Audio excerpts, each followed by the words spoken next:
بسم اللہ الرحمن الرحیم۔ السلام علیکم ورحمۃ اللہ وبرکاتہ۔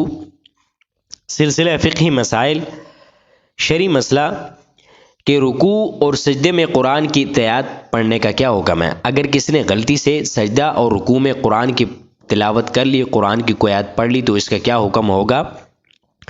نماز میں قیام کے علاوہ رکوع، سجود، قوما یا قعود وغیرہ میں قرآن پاک پڑھنا مکروہ تحریمی اور ناجائز ہے، اور اس سے بچنا واجب ہے۔ لہٰذا اگر کسی شخص نے بھولے سے ان مقامات میں سے کسی مقام پر بھی قرآن کی تلاوت کی تو اس پر سجدہ سہو واجب ہوگا۔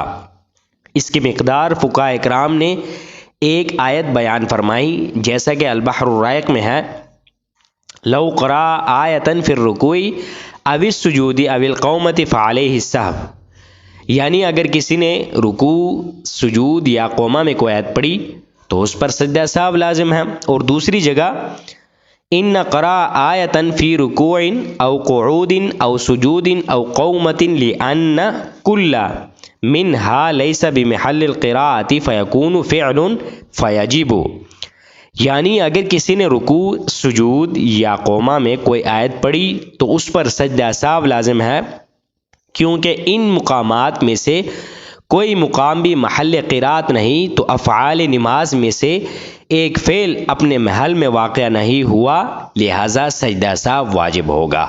اگر کسی شخص نے یاد نہ آیا اور اس نے رکوع اور سجدے کے اندر قرآن کی کوئی بھی تلاوت پڑھ لی تو اس کے لیے سجدہ سہو واجب ہوگا، وہ سجدہ سہو لازمی کرے گا۔